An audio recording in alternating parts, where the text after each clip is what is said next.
வீழ்ந்து முளை. அவர்களை தொடர்ந்து நம் ஓவிய ஆசிரியை ரத்னம் அவர்களை அழைக்கின்றோம். அவர்களை தொடர்ந்து திருமதி புனிதா ஏஞ்சல் அவர்களையும் அழைக்கின்றோம்.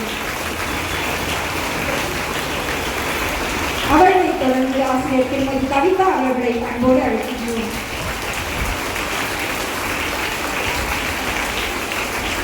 அடுத்ததாக அன்னமேடும் நம் சபஸ்தி அக்கா அவர்களை அன்போடு அழைக்கின்றோம்.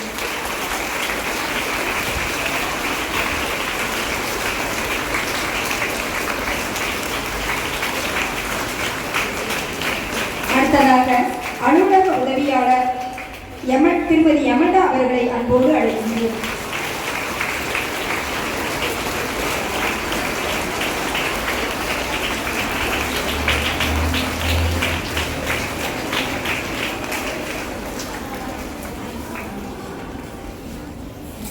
இவ்விழா இனிதே நிறைவேற இறைவனை வணங்குவோம். இருகரம் கூப்பி இதயத்தை இறை வார்த்தைக்கு திறப்போம்.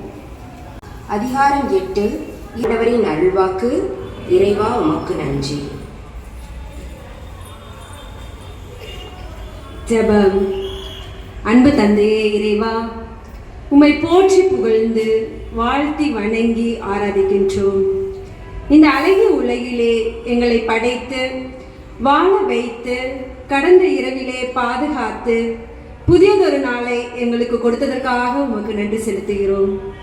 அன்பு இறைவா, இன்றைய புனித ஹெலன் திருநாளில் அவரின் விசுவாசமும் நம்பிக்கைகள் என்று கூறிய என் அன்பு இறைவா, இதோ இந்த குழந்தைகள் தினத்தன்று உலகெங்கிலும் உள்ள அனைத்து குழந்தைகளுக்காகவும் ஜெபிக்கிறோம். அனைத்து குழந்தைகளும் மகிழ்ச்சியாகவும் ஆரோக்கியமாகவும் இருக்கவும், அவர்களுக்கு நல்ல கல்வியும் பாதுகாப்பும் கிடைக்கவும் உம்மை வேண்டுகிறோம்.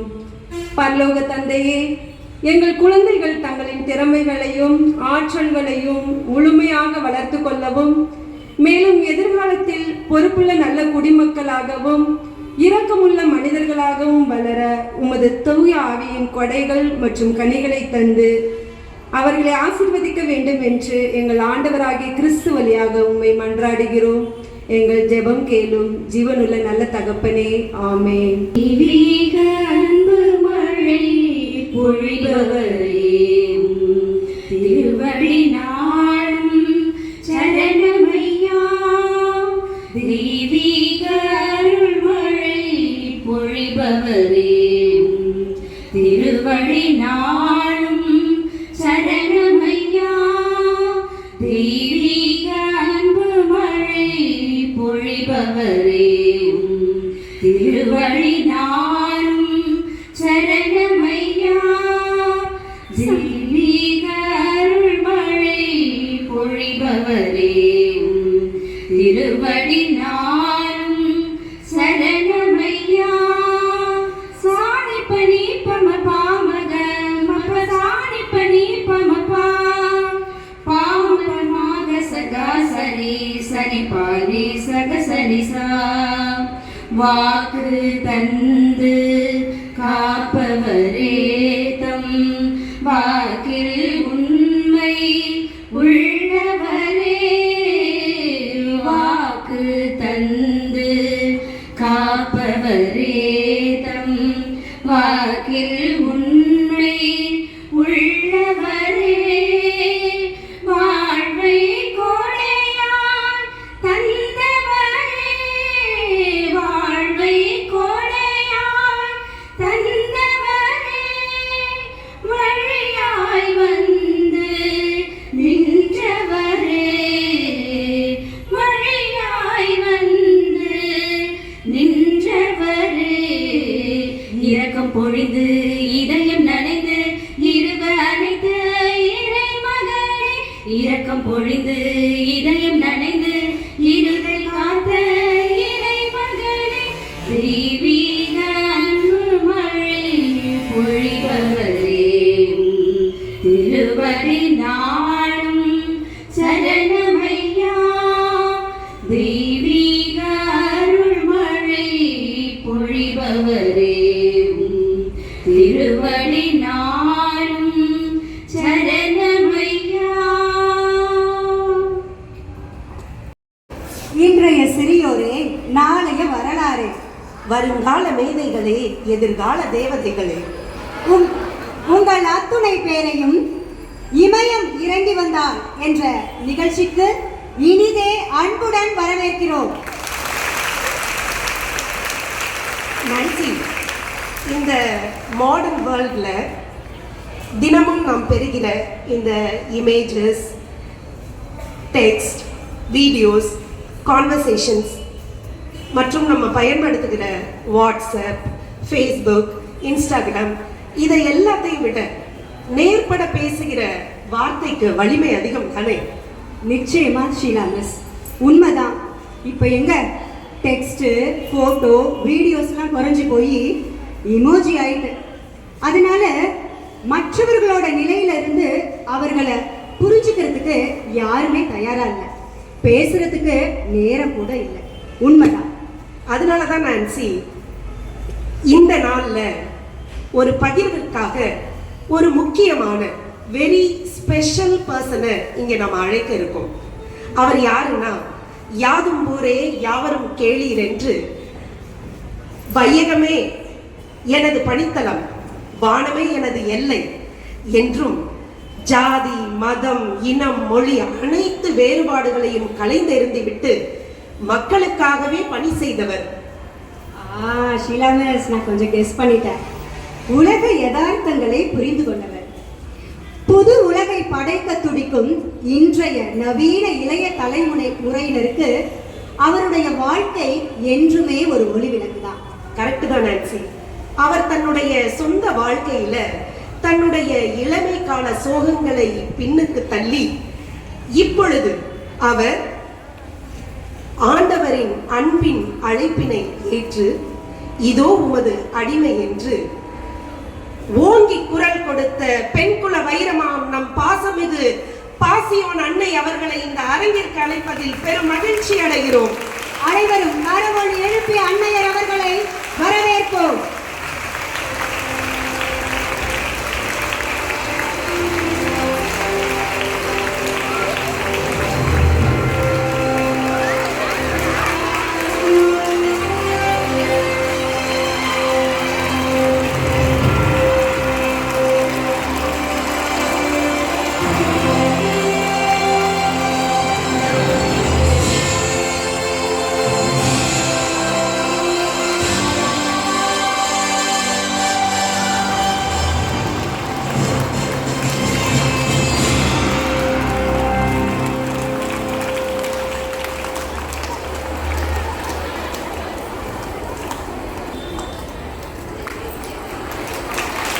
May God bless you all.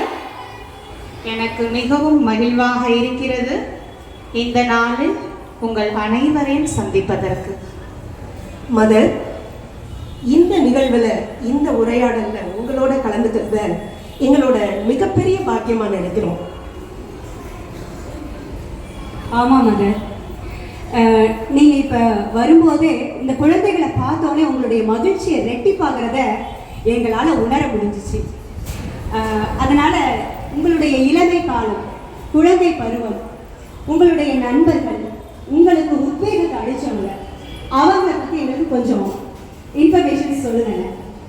ஓ கண்டிப்பா. என்னுடைய இளமை காலம் ரொம்பவே பொக்கிஷமானது. நான் ஒரு கூட்டு குடும்பத்தில் வாழ்ந்தேன். மை டேட் சார்லஸ் டி சப்போர்டின், மை மாம் சோஃபி கேல்பல் போர்ட், my mother's uncle Alphonse family, எல்லாரும் ஒன்றா ஒரே குடும்பமாக இருந்தோம். எங்கள் ஃபேமிலியில் குழந்தைங்க மட்டுமே மொத்தம் 11 பேர். யாரோட சிஸ்டர்ஸ், பிரதர்ஸ் இது தெரியாத அளவுக்கு ஒன்றா அன்பா பாசமாக நாங்களாம் விளையாடுவோம். அம்மா 11 பேராம்மா, குழந்தைங்க மட்டுமே வா. அப்போ நீங்கள் ஒரு பெரிய பங்களாவில் இருந்தீங்களாம்மா? ஆமாம் நான்சிமா, நாங்கள் லபோட் அப்படின்ற ஒரு எஸ்டேட்டில் இருந்தோம். அந்த எஸ்டேட் என்னோட மதர்ஸ் ஃபாதர், மை கிராண்ட்பா கால்பர்ட் டுபோட் அவங்க எங்கள் அம்மாவுக்கு ப்ரெசென்ட் பண்ண ஒரு எஸ்டேட். அதில் தான் நாங்கள் இருந்தோம். அம்மா ஆனால் இப்போ உள்ள இந்த ஜென்ரேஷனுக்கு வந்து இந்த மாதிரி ஒரு ஜாயிண்ட் ஃபேமிலியில் இருக்கிற வாய்ப்பு வந்து குறைஞ்சிருச்சுன்னே சொல்லலாம். ஏன் இல்லவே இல்லைன்னு கூட சொல்லலாம். ஏன்னா இப்போ எல்லாரும் நியூக்ளியர் ஃபேமிலியில் தான் இருக்காங்க, சிங்கிள் சைல்டாக இருக்காங்க. அதனால் அந்த அனுபவம் ரொம்பவே குறைவுதாம்மா. கண்டிப்பாக ஜாயிண்ட் ஃபேமிலியில் எனக்கு கிடைத்த நிறைய அனுபவங்கள் அந்த இளம் வயசில் என்னைய மோல்டு பண்ணுச்சுன்னு சொல்லலாம். ஏன்னா இப்போ உள்ள இந்த காலகட்டத்தில் இந்த குழந்தைகளுக்கு அது போன்ற வாய்ப்புகள் இல்லை. ஆனால் குழந்தைகளே, இந்த பள்ளி வளாகம் உங்களுக்கு கிடைத்த மிகப்பெரிய வரப்பிரசாதம். ஸோ இங்கு நீங்கள் அன்பு, பகிர்வு, விட்டு கொடுத்தல், சோஷியல் அட்ஜஸ்ட்மெண்ட் இதையெல்லாம் நீங்கள் கற்றுக்கணும். நீங்கள் கற்றுக்கிட்ட விஷயங்களை உங்களுடைய வாழ்வாக்கணும் அப்படின்றது தான் என்னோட ஆசை. கண்டிப்பாக மதர், நம்மளோட குழந்தைகள் அதை கற்றுப்பாங்க. மதர், நீங்கள் சின்ன பிள்ளையில் ரொம்ப நாட்டின்னு கேள்விப்பட்டிருக்கோம். இப்படி ஒரு சுட்டித்தனமான ஒரு பொண்ணு, செழிப்பான ஒரு குடும்பத்தில் வளர்ந்த பொண்ணு, உங்களுக்கு இறை அழைத்தல் எப்படிமா? உங்களுடைய குடும்ப சூழல் உங்களோட இறை அனுபவத்துக்கு ஏன்படியாக இருந்துச்சா அல்லது அதை குறையாக நினைக்கிறீங்களா? No. I never thought like that. But this is a beautiful question, Sheila-ma. Thank you, ma'am. என்னோட இளமை பருவத்தோட முற்பாதி ரொம்ப ரிச்சான ஃபேமிலியில் ரொம்ப அமைதியாக எந்த ஒரு பிரச்சனையுமே இல்லாமல் ஸ்மூத்தாக தான் போச்சுன்னு சொல்லலாம். ஆனால் என்னுடைய இளமையின் பிற்பாதி, second half my teenage, very crucial period. அடுத்தடுத்து எனக்கு ஏற்பட்ட இழப்புகள், என்னுடைய குடும்ப சூழல்கள் என்னை நிலை தடுமாற வைத்தது உண்மைதான். ஆனால் அது எதையுமே ஒரு தடையாக நான் நினைக்கல. 1850 என்னுடைய ஃபர்ஸ்ட் ஹோலி கம்யூனியன். இந்த சேம் இயர் என்னுடைய கசின் அரேலியாவோட டெத். She was 4 years elder than me. சடனாக இறந்துட்டாங்க. ஸோ அதற்கடுத்து, அவர்களை அடுத்து என்னுடைய சகோதரிகள் மார்டினா, லூயிசா, அவர்களுடைய மரணம் என்னைய நிலை தடுமாற வச்சதுன்னே சொல்லலாம். ஆனால் அந்த இழப்புகள் எனக்கு கொடுத்த தைரியம் பிற்காலத்தில் ஒரு ஸ்ட்ராங்கான டெசிஷன் மேக்கராக என்னைய உருவாக்குனுச்சுன்னே சொல்லலாம். ஸோ இளமை காலத்தில் நமக்கு கிடைக்கிற இந்த கசப்பான அனுபவங்கள் அது தருகின்ற அந்த மன வலிமையும் உறுதியும் நிலையாக இருக்கும். இதை நான் எப்படி சொல்கிறேன்னா, அப்போ எனக்கு கிடைத்த அந்த மன வலிமையும் உறுதியும் தான் பிற்காலத்தில் பாடுகளின் அரித்தாயாக நான் மாறி இறை அழைத்தல், தேவ அழைத்தலோட பிரசன்னம் இதில் நான் நிலையாக நிற்கிறதுக்கு எனக்கு உதவி செஞ்சதுன்னு நான் நினைக்கிறேன். அம்மா, நான் கூட உங்களை படிக்கும்போது கேள்விப்பட்டிருக்கேன். நீங்கள் இந்த உங்கள் ஃபேமிலியெல்லாம் கன்வின்ஸ் பண்ணி தெய்வ அழைத்தல் அது வந்து உங்களுக்கு இருக்கிறதுனால வெக்கேஷன் கேம்புக்கு நீங்கள் கிளம்புறீங்க ஃபஸ்ட்டு. அப்போ வந்து உங்களுடைய தாயார் வந்து சிக்காயிடுறாங்க. அந்த மாதிரி ஒரு சேலஞ்சிங்கான ஒரு இமோஷன்ஸை எப்படி வந்து நீங்கள் டேக்கிள் பண்ணீங்க, ஹேண்டில் பண்ணீங்கம்மா? எக்ஸாக்ட்லி நான்சிமா, அந்த டைம் அந்த இன்சிடெண்ட் வந்து எனக்கு இப்போ நடந்த மாதிரி இருக்குது. 1859 ஃபாதர் லேவிக்னே, ஸோ அவங்களுடைய வழி நடத்துதலின் பேரில் பாரிஸில் நடக்க இருந்த ஒரு ரெட்ரீட்டுக்கு என்னை தயார்படுத்திக்கிறதுக்காக நான் புறப்பட்டேன். ஸோ அப்போ அம்மா என்னைய விடலை முதல்ல. அதுக்கப்புறம் இறை சித்தம் இதுவென்றால் நிகழட்டும் அப்படின்னு சம்மதம் சொன்னாங்க. ஸோ நானும் தயாராகிட்டேன். திடீர்னு அம்மா சிக்காகி இறந்துட்டாங்க.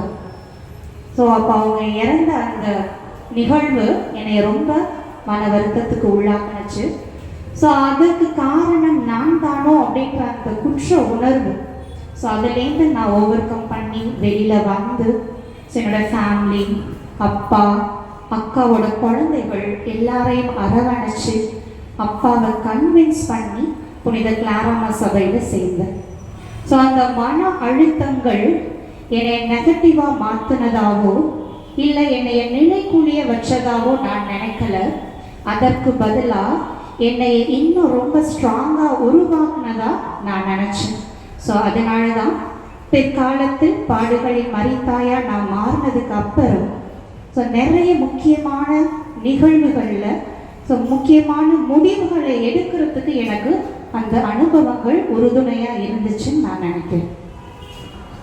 கண்டிப்பாமா, நீங்கள் முதல்ல கிளாராமா சபையில் சேர்ந்து அதன் பிறகு பரிகார மாதா சபையில் இணைந்து இந்தியாவிற்கு வந்து உங்களுடைய 9 ஆண்டுகள் அந்த கடினமான பணிகளை குருவித்தலையில் பனங்காயில் வைத்தது போல பலவிதமான இன்னல்களுக்கு உட்பட்டு அந்த நேரத்தில் நம்முடைய இந்திய சபை மற்றும் யூரோப்பிய சபைகளுக்கு இடையேயான அந்த கம்யூனிகேஷன் கேப்னால சபையை விட்டு வெளியில் வந்து நம்முடைய எஃப்எம்எம் மரியாளின் மறைபறைப்பு கன்னியர் சபையை உருவாக்க 3 சகோதரிகளுடன் நீங்கள் ரோமுக்கு போய் பட்ட துயரங்கள், அந்த நேரத்தில் நீங்கள் நம்ம சபையை உருவாக்குவதற்காக எடுத்து வைத்த முதல் அடி, அப்பப்பா எவ்வளவு தீர்க்கமான முடிவுகளை ஆனந்தரமாக எடுத்திருக்கீங்க. ஹேட்ஸ் ஆஃப் டு யூ மா. ஷீலா மிஸ், இதெல்லாம் பற்றி நம்ம நிறைய பேசுவோம். அதுக்கு முன்னாடி நம்ம பாசமிகு பாசியோ அன்னையின் பெருமைகளை பாமாலையாக தொடுத்து இசைக்க வராங்க நம்ம டீச்சர்ஸ். அம்மா with your permission shall I? Okay, sure. வாங்க டீச்சர்ஸ். பாடுகளின் மறைத்தாயே கூடுகிறோம் நினைவில், பாடுகிறோம் நன்றியுடன் பரிவுள்ள இறைவனையே. பாடுகளின் மறைத்தாயே கூடுகிறோம் நினைவில், பாடுகிறோம் நன்றியுடன் பரிவுள்ள இறைவனையே. துன்புறுவோர் துயரங்களில் துணை இருக்கும் இறைவனையே. துன்புற்று அறிந்தாய் துயர் போக்கும் கரமானாய், தேடல்களின் நிறைவினிலே தேடியதை நீ அறிந்தாய். ஆண்டவரின் ஜோதியிலே ஆனந்தமாய் நீ கலந்தாய். பாடுகிறோம் நன்றியுடன் பரிவுள்ள இறைவனையே. பாடுகிறோம் நன்றியுடன் பரிவுள்ள இறைவனையே. எழுச்சி மிக்க லட்சியத்தை ஏற்று நீ வாழ்ந்தபோது எதிர்த்ததெல்லாம் மேற்கொண்டாய். இறையருளே துணை நின்றாய். நற்கருணை அமுதான நாயகன் இயேசுவையே. நாளெல்லாம் நீ தொழுதாய். நற்பணியில் உனை இழந்தாய். பாடுகிறோம் நன்றியுடன் பரிவுள்ள இறைவனையே. பாடுகிறோம் நன்றியுடன் பரிவுள்ள இறைவனையே. மரியன்னை வழியிலே இறைமொழியில் மொழி கண்டாய். அசிசியார் ஆன்மீகத்தில் அழகு மிகு எளிமை கண்டாய். மண் முழுதும் இருக்கின்ற பல்பொருளும் பல்வுயிரும் மனிதருடன் நல்லுறவில் மகிழ்ந்திருக்க வழி சொன்னாய். பாடுகிறோம் நன்றியுடன் பரிவுள்ள இறைவனையே.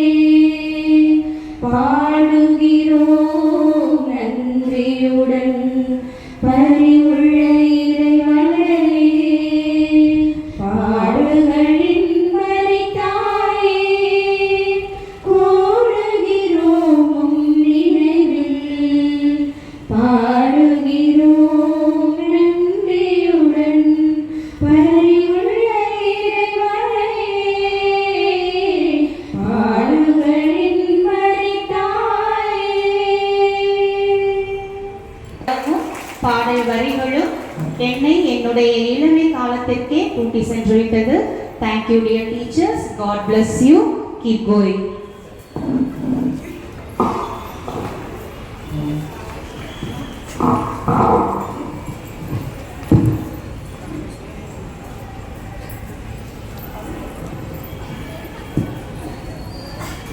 அம்மா ஷீலா மிஸ் இந்த பாடலுக்கு முன்னாடி பேசிட்டு இருந்த மாதிரி தான், நீங்கள் இந்தியாவுக்கு வந்து 9 ஆண்டுகள் வந்து பணி செய்வீங்க.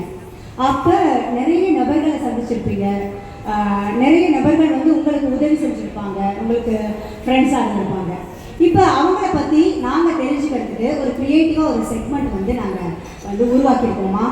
என்ன ஷீலா மிஸ், அப்படிதானே? கண்டிப்பாக நான்சி.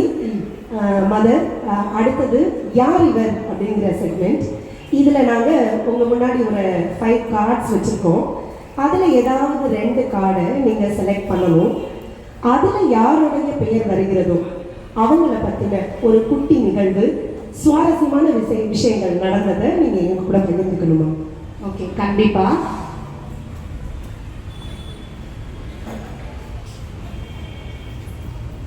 வாவ், நேப்பியர் பிரபு, மதராஸ் பிரசிடென்சியோட கவர்னர் இவர். இவரை பற்றி சொல்கிறதுக்கு ஒரு அழகான ஒரு இன்சிடென்ட் இருக்குது. ஸோ இவர் ஒரு முறை தூத்துக்குடியில் இருக்கிற நம்மளுடைய இல்லத்துக்கு வந்தப்போ, ஸோ நாங்கள் ஏழை எளியவர்களுக்கு, கைவிடப்பட்டவர்களுக்கு, இளம் பெண்களுக்கு அவர்களுடைய வாழ்வாதாரத்தை உயர்த்துவதற்காக செய்த அத்துணை பணிகளையும் பார்வையிட்டார்கள். சாப்பல் கன்ஸ்ட்ரக்ஷனையும் பார்வையிட்டு வெகு சிறப்பாக எங்களை பாராட்டினார்கள். அப்பொழுது அவர்கள் சொன்ன ஒரு வார்த்தை இன்றும் என் நினைவில் உள்ளது. இந்தியாவிலேயே வெகு சிறப்பாக நிர்வகிக்கப்படும் அமைப்புகளில் இது தலை சிறந்தது என்று நமது நிறுவனத்தை பற்றி கூறினார்கள். அது எனக்கு மிகவும் பெருமை அளித்ததாக இருந்தது. இன்னும் ஒரு விஷயம் கூட அவர்களை பற்றி சொல்லணும். நேப்பியர் பிரபு அவர்கள் என்கிட்ட சொன்னது, அவர்களுடைய சபையில், அதாவது நேப்பியர் பிரபு அவர்களுடைய சபையில் சத்திய பிரமாணம் செய்யக்கூடாது அப்படின்ற ஒரு மரபு இருக்குது. ஸோ அவர் என்கிட்ட என்ன சொன்னார் அப்படின்னா, ஸோ நீங்கள் செய்கிற இந்த பணிகளை பார்க்கும்போது ஸோ உங்களுக்கு எந்த நிலையிலும் உதவ வேண்டும் என்று சத்திய பிரமாணம் செய்து கொடுக்க வேண்டும் என்று எனக்கு ஆசையாக உள்ளது அப்படின்னு அவர் சொன்னது இன்றும் என்னால் மறக்க முடியாது. சூப்பர்மா, சூப்பர். இப்போ அடுத்த நபரை பார்க்கலாமா?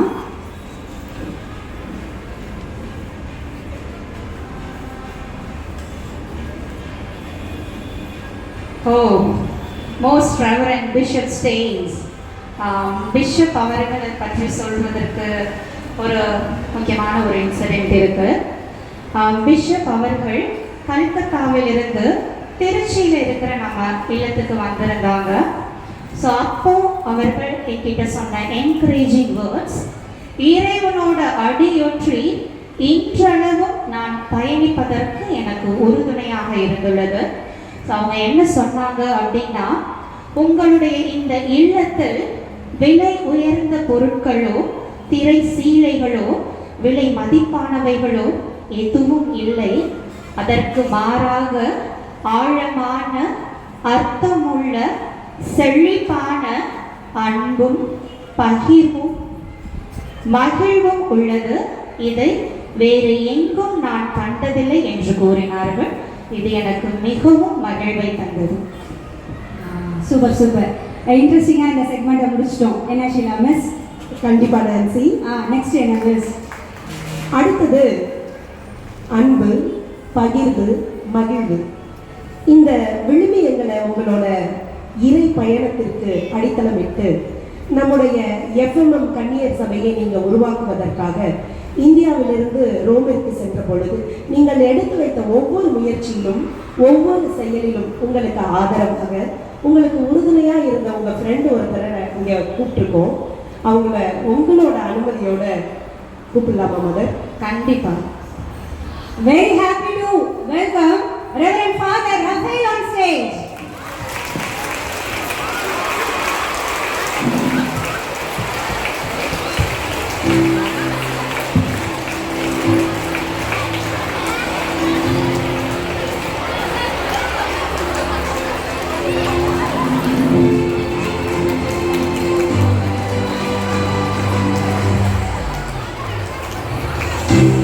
Oh, Father Raphael.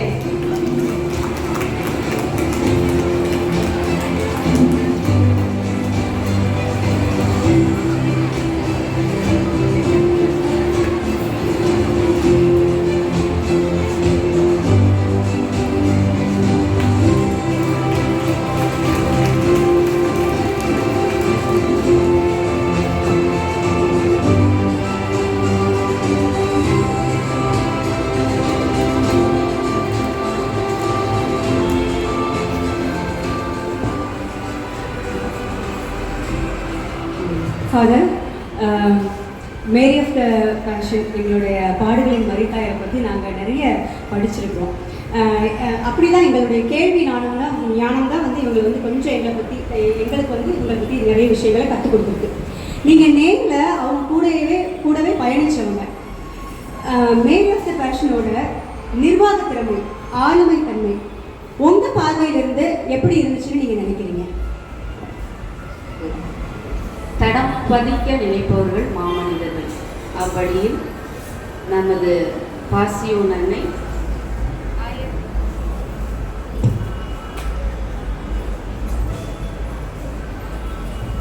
1877 Francis Assisi அவர்களின் ஆன்மீக வழியில் நம்ம எஃப்எம்எம் சபையை நிறுவனாங்க. இதில் வந்து அன்பு வழி தான் இவங்க செயல்படணும் அப்படின்னு நினச்சாங்க. இந்த கன்னியர் சபையில் கல்வி, சமூக சேவை, ஆன்மீகம் இதுதான் முக்கியமாக அவங்களோட கருத்தாக இருந்துச்சு. அவர்கள் வந்து 3 நாட்களுக்குள்ளே இந்த கன்னியர் சபைக்கு தேவையான அனைத்து சட்ட திட்டங்களையும் நிறுவனாங்க. அது இல்லாமல் தொலைநோக்கு பார்வையோடு பார்த்தாங்க.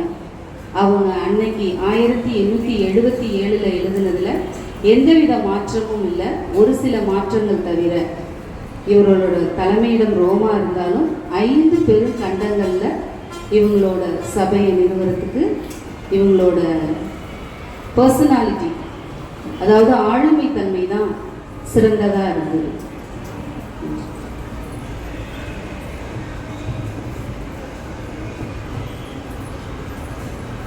Thank you father. இப்போ அடுத்த செக்மெண்ட் என்ன ஷீலா மிஸ்? அடுத்ததா ஆடியன்ஸ் டைம் மதர். நம்முடைய இந்த ஜெனரேஷன் குழந்தைகள் நம்ம கேள்வி கேட்கறதுக்கு மதர் பதில் சொல்ல மாட்டாங்களா அப்படின்னு ரொம்ப வெகு நேரமாக காத்துட்டு இருக்கிறாங்க. உங்கள் அனுமதியோடு அவங்களை அழைக்கிறோம். கண்டிப்பா. Call them. I'm eagerly waiting to answer their questions.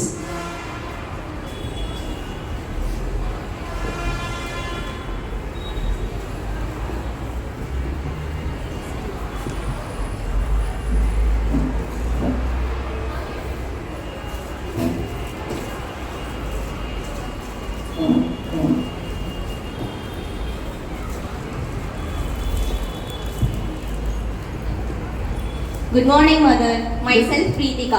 தோல்விகளை அதிகம் சந்தித்து இந்த சபையை உருவாக்கி அடுத்த தலைமுறையிடம் கொடுத்துருக்கீங்க. அந்த மாதிரி சூழ்நிலைகள்ல உங்களுக்கு எதிர்மறை எண்ணம் வரவே இல்லையா? கண்டிப்பா இல்லை. நோக்கம் புனிதமாக இருந்தால் சவால்களை தாண்டி சாதிக்க வேண்டும் என்ற நேர்மறை எண்ணம் மட்டுமே மேலோங்கி இருக்கும். உங்களது நோக்கம், குறிக்கோள் நேர்மையாக இருக்கும் பட்சத்தில் தடைகளை தாண்டி நீங்கள் வெற்றி பெற இறைவன் நிச்சயம் அருள் புரிவார். Thank you mother. Good morning mother. Myself Madhuvathini. அன்பு, பகிர்வு, மகிழ்வு இந்த விழுமியங்களை தான் மற்றவங்களுக்கு சொல்லி கொடுத்துட்டும் அதை வாழ்ந்து காட்டிட்டும் போயிட்டீங்க. இப்போ இருக்கிற மாடர்ன் ஜென்ரேஷனுக்கு எந்த விழுமியங்கள் அவசியமாக இருக்குன்னு நீங்கள் நினைக்கிறீங்க? தலைமுறைகள் மாறலாம், விழுமியங்கள் மாற வேண்டிய அவசியமில்லை. தலைமுறைகள் மாறலாம், விழுமியங்கள் மாற வேண்டிய அவசியமில்லை. அன்பு செய்யும் போதே பணி செய்யுங்கள், ஓய்வில் இருக்கும்போது அன்பு செய்யுங்கள், எப்போதும் அன்பில் நிலைத்திருங்கள். இறைவனுடைய அன்பை ஏற்றுக்கொண்டால் உங்கள் உள்ளத்தில் மகிழ்ச்சி ஊற்றெடுக்கும்.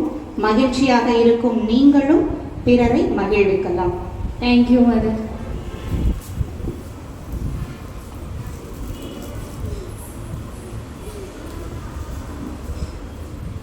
என்ன ஸ்டூடெண்ட்ஸ், இந்த பகிர்வு ரொம்ப இன்ட்ரெஸ்டிங்காக இருந்துச்சுல்ல? இதுவரையும் இப்படி ஒரு நிகழ்வை நீங்கள் பார்த்துருக்க மாட்டீங்க, அப்படி தானே? ஸோ எனக்கும் இது ஒரு புது அனுபவமாக தான் இருந்துச்சு.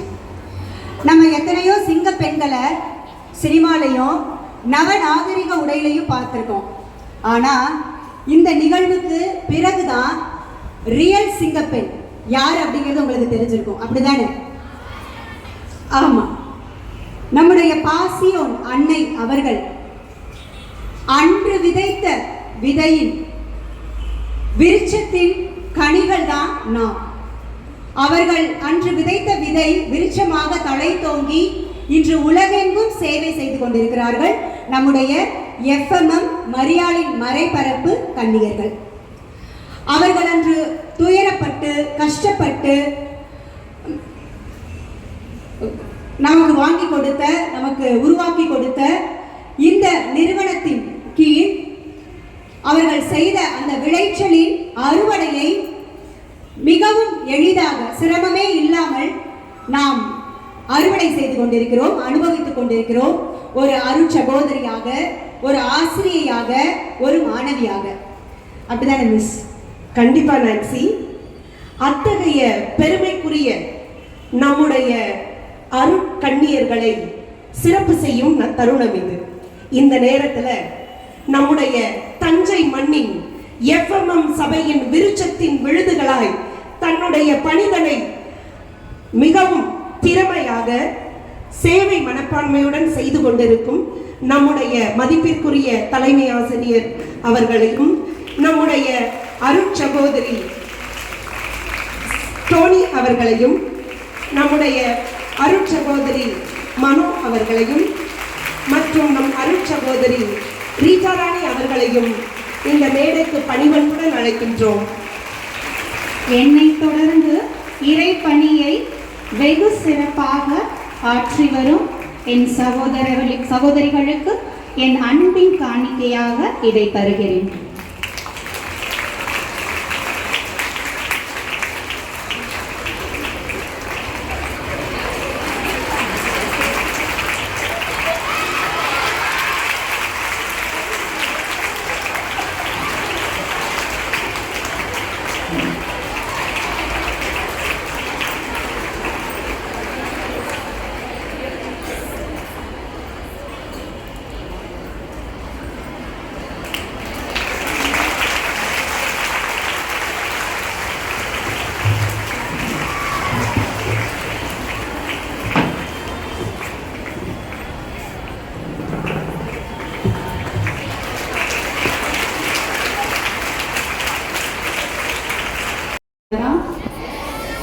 நான் பேசாம விட்டுலாமா?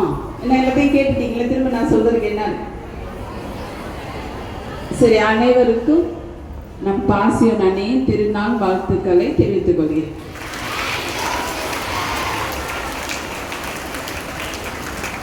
சரி, உங்கள்கிட்ட ஒரு கொஸ்டின் கேக்குதா? சரி, இவ்வளவு நேரம் நம்ம சொன்னோம் பாசியோன் அன்னை நிறுவிய நிறுவனத்தின் பெயர் தெரியுமா? கரெக்டாக சொல்லுங்க, ஃபுல்லா. FMM என்ன? ஷார்ட் ஃபார்ம்லாம் வேணாம், ஃபுல் ஃபார்ம்லாம் சொல்லுங்க.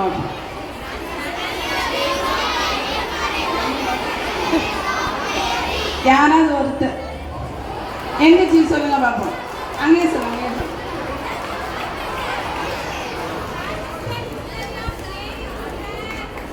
Francis and Missionary of of Mary. Franciscan அப்படி இல்லை, கரெக்டாக சொல்லுமா. பிரான்சிஸ்கன் மரியாளின் மறைபரப்பு சபை. சொல்லிட்டேன் சரியா. முதல்ல வந்து நீங்கள் இந்த ஸ்கூலில் படிக்கிறீங்க அப்படின்னு சொன்னால் அதை நிறுவனவங்க யாருன்னு தெரியணும். அவங்க நிறுவனர் மடத்தோட பேரும் தெரிஞ்சுக்கணும். பாதி பேர் அரைக்குறையாக சொல்லுங்க, அப்படிதானா? ஃபுல் டைம் சொல்லி பார்ப்போம். பிரான்சிஸ்கன் மரியாளின் மறைபரப்பு சபை. நீ என்னைக்காவது கேலண்டரை திறந்து பார்த்துருந்தீங்கன்னா இது கரெக்டாக சொல்லியிருப்பேன். அப்போ அதுலேருந்து என்ன தெரியுது, நீ கேலண்டரை திறக்கிறதே கிடையாது. சரியா? அதை அப்படியே உன் பேக்கில் மூட்டையில் மூடி வச்சுட்டேன்னு அர்த்தம்.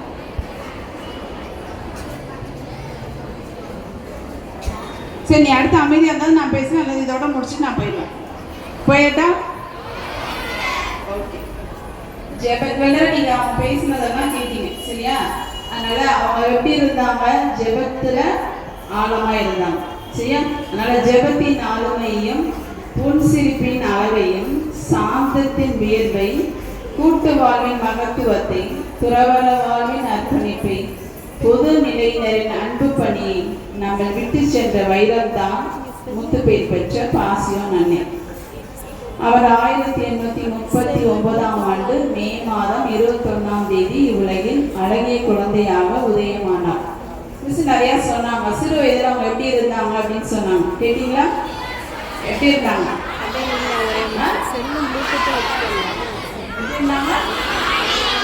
கேட்கலையே.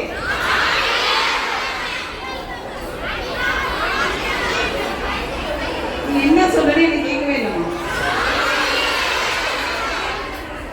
அறிவு கூர்மை உள்ளவர்களாகவும் சற்றென்று சிந்திக்கும் திறன் உடையவர்களாகவும் நிர்வாகிக்கும் திறன் உடையவராக இருந்ததுனால தான் அவங்களால என்ன பண்ண முடிஞ்சிச்சு, ஒரு நிறுவனத்தை அமைக்க முடிஞ்சுது. அதனால அந்த இது நம்மள்கிட்ட இருக்கா அப்படின்றத கொஞ்சம் நம்ம சிந்தித்து பாருங்க. நீங்க படிக்க தானே வந்திருக்கிறீங்க, எந்த அளவுக்கு உங்களுக்கு அறிவு கூர்மை இருக்கு அப்படின்றத நீங்க யோசித்து பாருங்க. சரி, அதுக்கப்புறம் அவங்க சிறு வயது முதல் எப்பொழுதுமே இறைவனோடு மனமொற்றி இருந்தவர்கள், மேலும் பிறருக்கு சேவை செய்ய வேண்டும் என்ற எண்ணம் கொண்டதால் மட்டுமே அவர்களால் இப்பணியை செய்ய முடிந்தது. அதனால இந்த பணி செய்யணும் அப்படின்னு சிறு வயது முதல் அவங்க ஆர்வத்தோடு இருந்ததுனால தன்னையே முழுமையாக இறைவனுக்கு அர்ப்பணித்து உலக மக்களின் மீட்புக்கு வழிவகுக்க வேண்டும் என்ற உயரிய சிந்தனையோடு தொலைநோக்கு பார்வையோடு அவர்கள் வாழ்ந்து கொண்டதுனால தான் இறைவன் என்றும் அவர்களை தம் அருகில் வைத்துக் கொண்டார். அவரின் உற்சாகமான வாழ்வும் கடவுள் மீதான நம்பிக்கையின் வழியாக பலரின் இதயத்தை அவரிடம் பிடித்தார். சரி, அப்போ மிஸ் சொன்னாங்கல்ல, மதர் கொண்டு சொன்னாங்கல்ல, என்னென்ன பணிகள் அவங்க செஞ்சாங்க, என்னென்ன பணி அவங்க செஞ்சாங்க?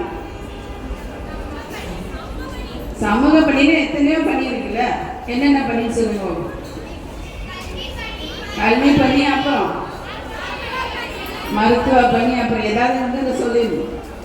அதுக்கப்புறம் அவங்க எப்பொழுதுமே என்ன பண்ணாங்கன்னா பெண்கள் முன்னேற்றத்துக்காகவே உதவி செஞ்சாங்க. அதுக்காகவே பள்ளிக்கூடம் ஆரம்பிச்சது எதுக்கு அப்படின்னா, பெண்கள் முன்னேறணும், நீங்க உங்க காலால நிக்கணும் அப்படின்ட்டு ஒரே காரணத்துக்காக. அதனால குழந்தை காப்பகங்கள், கல்விக்கூடங்கள், மருத்துவமனைகள், முதியோர் இல்லம், கைவிடப்பட்டவங்களை பாதுகாக்கணும் அப்படின்றதுனால முதியோர் இல்லமே அமைத்து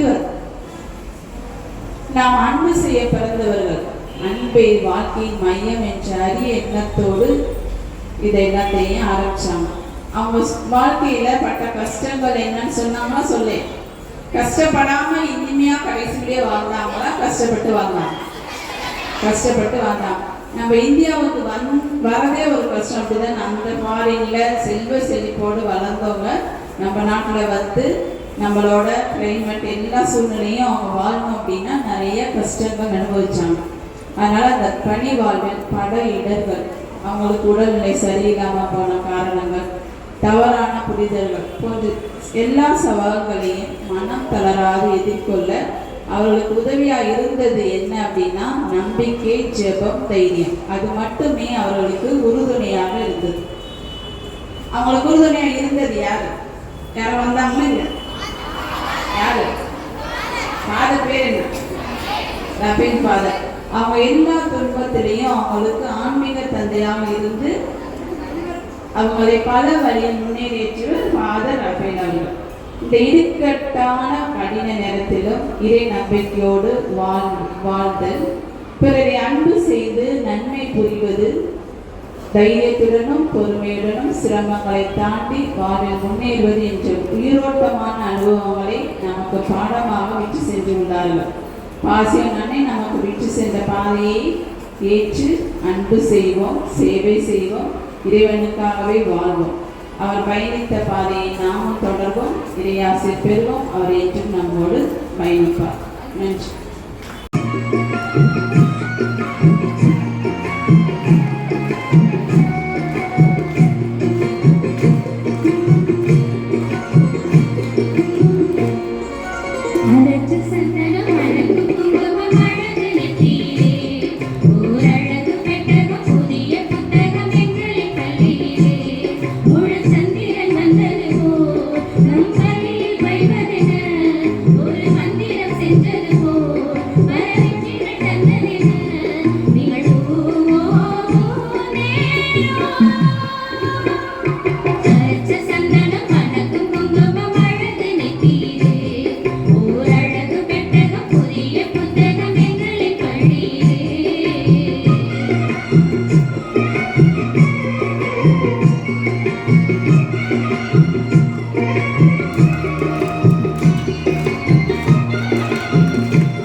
நான் உங்கள் மாவட்ட ஆட்சியர் பேசுகிறேன். நம் மாவட்டத்தில் உள்ள அனைத்து குழந்தை செல்வங்களாகிய உங்களுடன் நேரில் பேசிட ஆவல். ஆனால் அதற்கான அவகாசம் இல்லாத காரணத்தால் இக்கடிதம் மூலம் உங்களது பாதுகாப்பு மற்றும் பராமரிப்பு பற்றிய கருத்துக்களை உங்களுடன் பகிர்ந்து கொள்வதில் நான் எல்லையற்ற மகிழ்ச்சி அடைகிறேன். இவ்வுலகில் பிறந்த ஒவ்வொரு குழந்தைக்கும் வாழும் உரிமை, வளர்ச்சிக்கான உரிமை, பாதுகாப்பு உரிமை மற்றும் பங்கேற்கும் உரிமை உள்ளன. நம் தஞ்சாவூர் மாவட்டத்தில் குழந்தை திருமணம், குழந்தைகளுக்கு எதிரான பாலியல் துன்புறுத்தல் போன்ற செயல்கள் தடுக்கும் வகையில் உங்களுக்கு சில ஆலோசனைகளை வழங்க உள்ளேன். குறிப்பாக உன்னை எப்படி உன்னாலே பாதுகாக்க முடியும் என்பதுதான் அது. யாராவது உன்னிடம் பாலியல் ரீதியாக தவறாக செயல்பட முயற்சித்தால் தொடவிடாதே, எதிர்த்து நெல், சத்தமாக கூச்சலிடு, நிறுத்து, எனக்கு பிடிக்கவில்லை, உன்னை பற்றி சொல்லிவிடுவேன் என்று தைரியமாக சொல். உடனடியாக அந்த இடத்தை விட்டு ஓடு. அப்படி யாரேனும் உன்னிடம் தவறாக நடந்தால் உனக்கு நம்பிக்கைக்குரிய பெற்றோரிடமோ ஆசிரியரிடமோ அல்லது நண்பர்களிடமோ சொல்லி உதவி கேள். அல்லது உங்களுக்கென்று உதவி செய்ய உருவாக்கப்பட்ட நமது சைல்டு ஹெல்ப் லைன் 1098 என்ற அவசர தொலைபேசி எண்ணின் மூலம் அந்த தகவலை கூறி உதவி கேள். உங்களின் விவரம் ரகசியமாக பாதுகாக்கப்படும். பாதிக்கப்பட்ட குழந்தைக்கு தேவையான ஆலோசனை வழங்கப்படும். குழந்தைகளுக்கு பாதிப்பை ஏற்படுத்தியவர் மீது சட்ட ரீதியாக நடவடிக்கை எடுக்கப்படும்.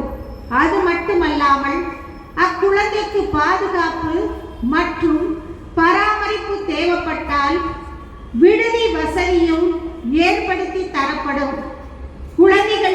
குழந்தைகளாகிய நீங்கள் நம் தஞ்சாவூர் மாவட்டத்தில் குழந்தை திருமணம் தடுத்தல் பற்றிய விவரங்களையும் தெரிந்து கொள்வது மிக அவசியமான ஒன்றாகும்.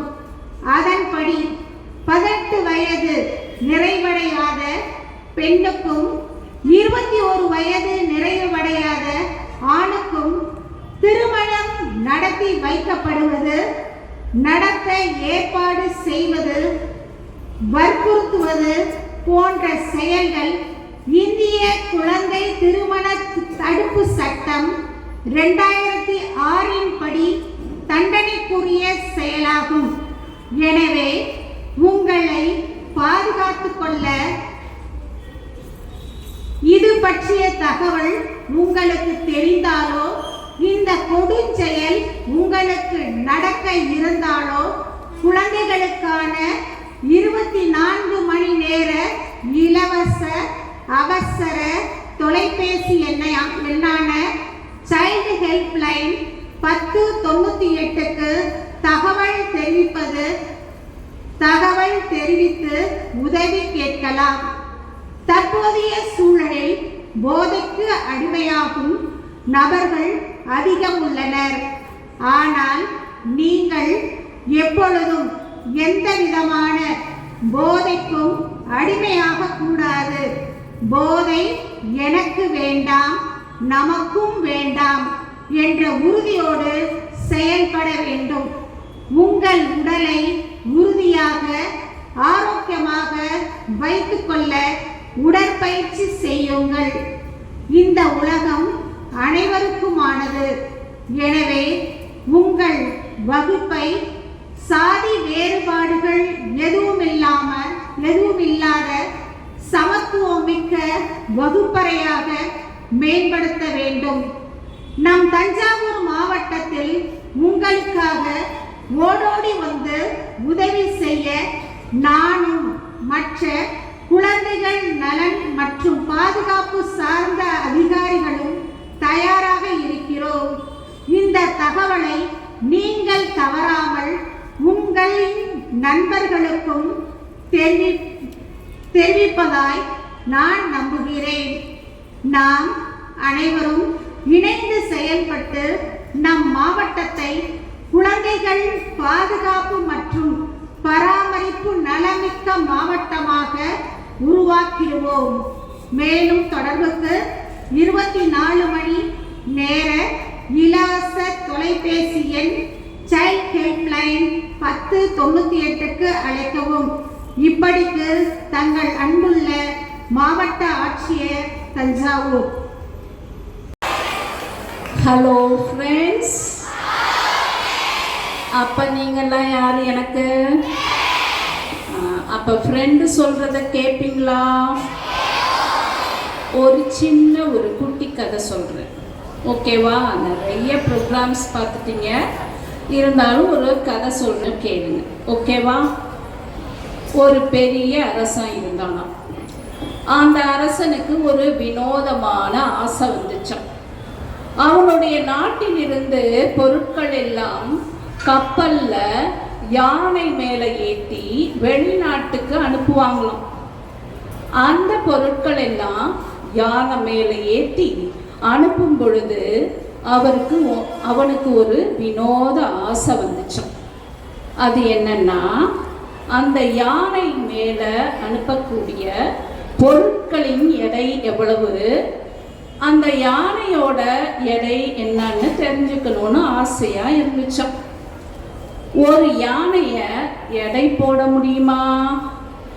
அதுவும் பொருளோட எடை போட முடியுமா? முடியுமா? அவ்வளவு பெரிய தராசு இருக்கா என்ன? இல்லை. அப்ப அவர் அங்க இருக்கிற அறிஞர் எல்லாரையும் கூப்பிட்டு ஒரு ஐடியா சொல்லுங்கன்னு சொல்ல முடியுமான்னு கேட்டாராம். கேட்கும் பொழுது இப்படி செய்யலாம், அப்படி செய்யலாம், இது மாதிரி செஞ்சா நல்லா இருக்கும் அப்படின்னு ஒவ்வொருத்தரும் ஒவ்வொரு ஐடியா சொன்னாங்க. ஆனா அவருக்கு எதுலையுமே என்ன இல்லை, ஈடுபாடு இல்லை. ஆனா அந்த கூட்டத்துல ஒரு 10 வயது சிறுவன் இருந்தானாம். அவன் முன்னாடி இப்ப எடை போடலாமா நம்ம அப்படின்னு கேட்டானாம். என்னையா, நாமெல்லாம் இவ்வளோ பெரியவங்களா இருக்கிறோம், ஐடியா கொடுத்தோம், நம்மளை விட இவன் இத்தனையோண்டு பொடிப்பைய, இவன் சொல்றத நம்ம கேட்கணுமா, இவன் என்ன செஞ்சிட போறான் அப்படின்னு சொல்லி சிரிச்சாங்களாம். அப்ப ராஜா சொன்னாராம், இல்லை இல்லை, அவன் சொல்றத என்னன்னு தான் கேட்போமே, அவன் சொல்றத என்னன்னு தான் கேட்போமே அப்படின்னு சொன்னாராம். இப்ப நான் சொல்றேன், எல்லாரும் கேட்பீங்களா? ஓகே. அது மாதிரி அவன் சொல்றத கேட்போன்னு சொன்னாராம். அப்ப கேட்கும் பொழுது அந்த பையன் சொன்னானா, அந்த யானைய அதன் மீது உள்ள பொருட்களின் எடையோட ஒரு கப்பல் துறைமுகத்துக்கு கொண்டு வாங்க அப்படின்னு சொன்னானாம். அப்படி கப்பல் துறைமுகத்துக்கு கொண்டு வர சொல்லி அங்க உள்ள கப்பலில் நீர்மட்டத்தின் அளவு இருக்கும் இல்லையா, அந்த நீர்மட்டத்தின் அளவை குறிக்க சொன்னானாம். குறிக்க சொல்லிட்டு குறித்த பிறகு அந்த யானையை பொருட்களோடு ஏற்ற சொன்னோம். ஏற்ற சொன்ன பிற்பாடு என்னாகும்? கப்பல் என்ன ஆகும்? யானையோட அந்த எடையோட ஏற்றினா கப்பல் என்ன செய்யும்? மூழ்கும் போது பொருட்களோட ஏற்ற சொன்னானோ. ஏற்ற சொன்ன பிற்பாடு என்னாகும்? கப்பல் மூழ்கிடும் இல்லையா? கப்பல் மூழ்கின பிறகு மீண்டும் அந்த அளவை, நீர்மட்டத்தின் அளவை குறிக்க சொன்னானோ. இப்ப யானையை கீழே இறக்க சொன்னோம். இறக்கின பிறகு திரும்பவும் அங்க கடற்கரை ஓரமா என்னெல்லாம் இருக்கும், துறைமுகத்துல பெரிய பெரிய கற்கள் கடந்துச்சான். அந்த கல்லெல்லாம் எடுத்து என்ன சொன்னானா, அந்த இதில் கப்பலில் நிரப்ப சொன்னானாம். அந்த நீர்மட்டத்தின் அளவு வந்துச்சு இல்லையா, அளவு வரும் வரை ஏற்றுனாங்க. ஏற்றிட்டு சரியான அந்த அளவு வந்த பிறகு என்ன பண்ணலாம், அந்த கற்களை திரும்ப இறக்கிட்டு எடை போட சொன்னானாம்.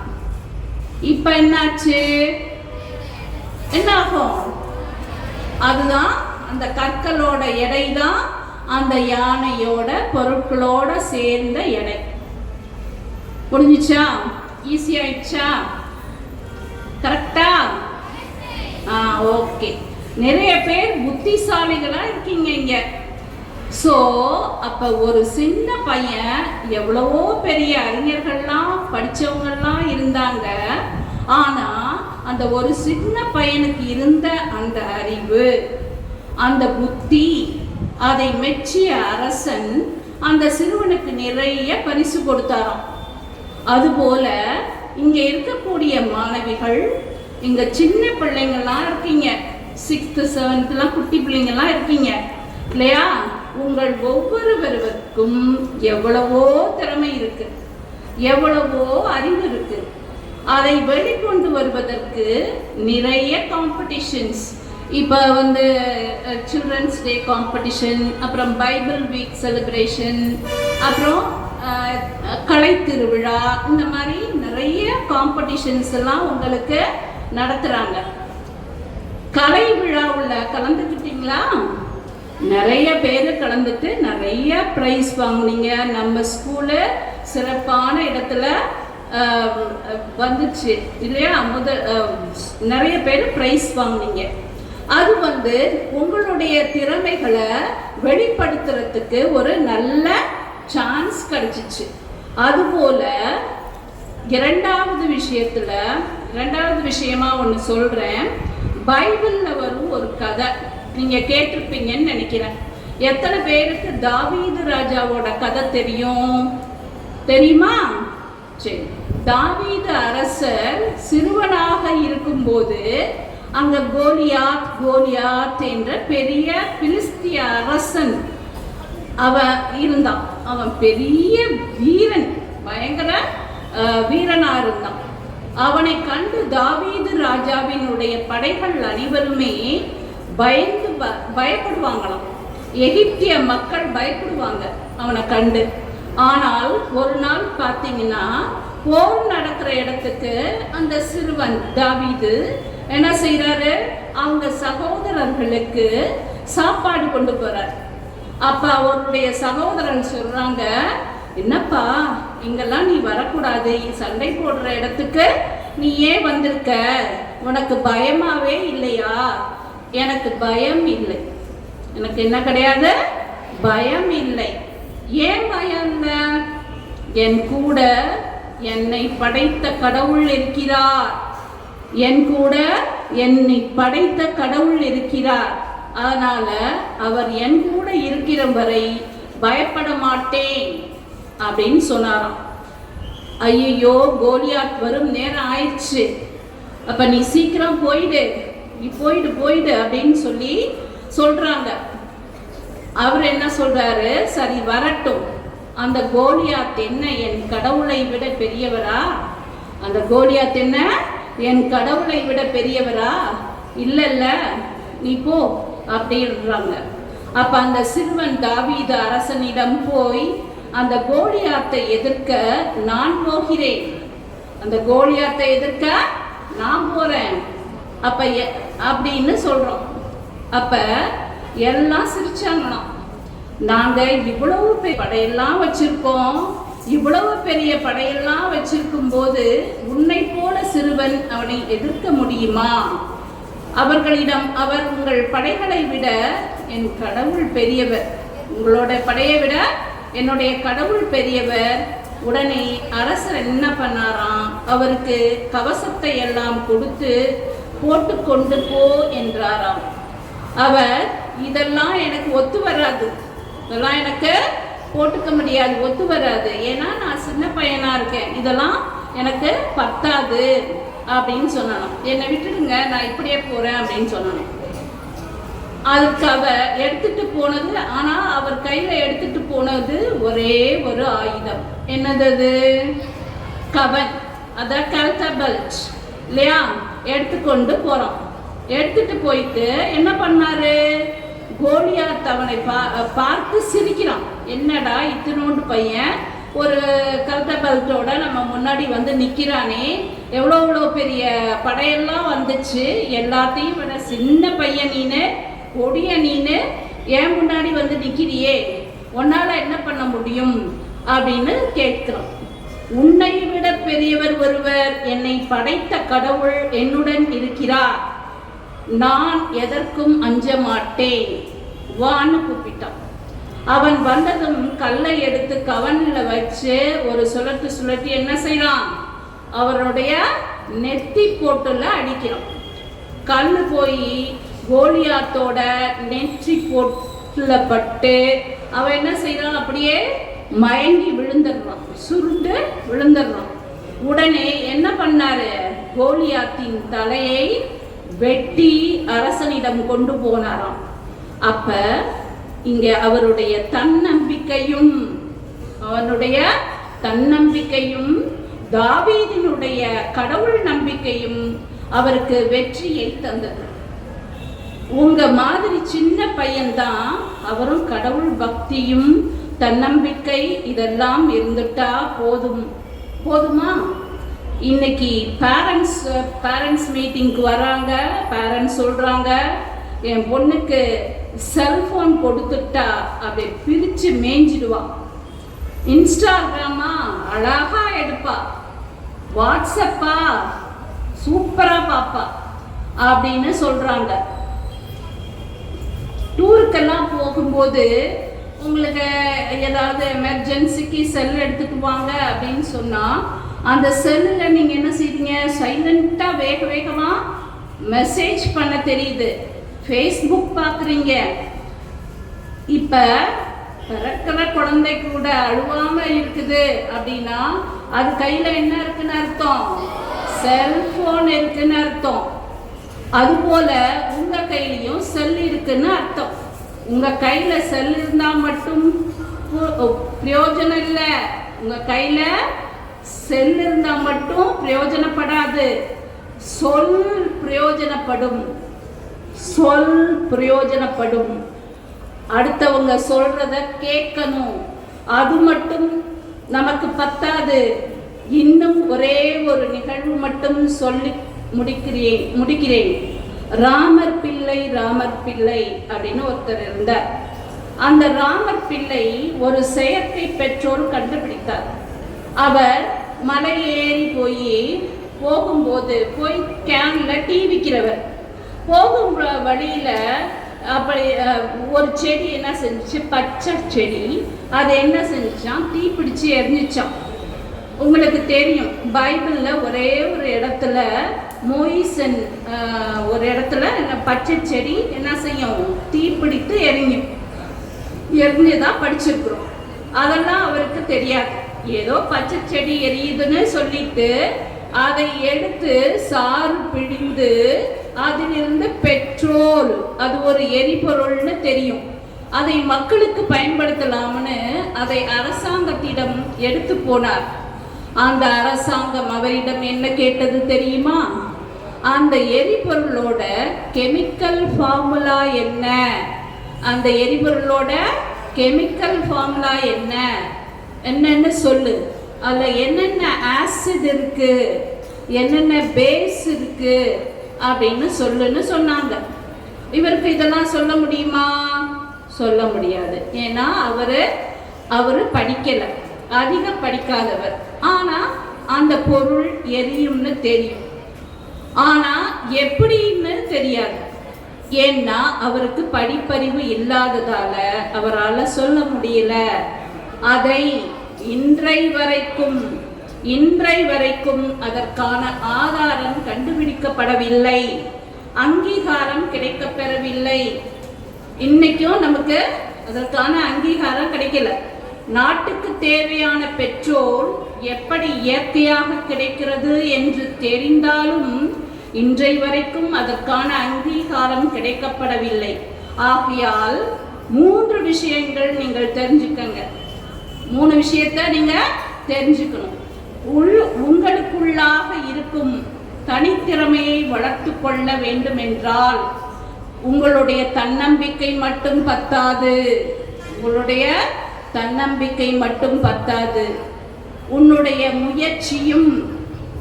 முயற்சியோட சேர்ந்து கடவுள் நம்பிக்கையும் இருக்க வேண்டும், கல்வியும் இருக்க வேண்டும். இவை இரண்டும் இருந்தால்தான் உன்னுடைய தனித்திறமை வளர்க்க முடியும், தனித்திறமையை வளர்த்து கொள்ள முடியும் என்று சொல்லி வாய்ப்பு தந்தமைக்கு நன்றி கூறி விடைபெறுகிறேன். நன்றி, வணக்கம்.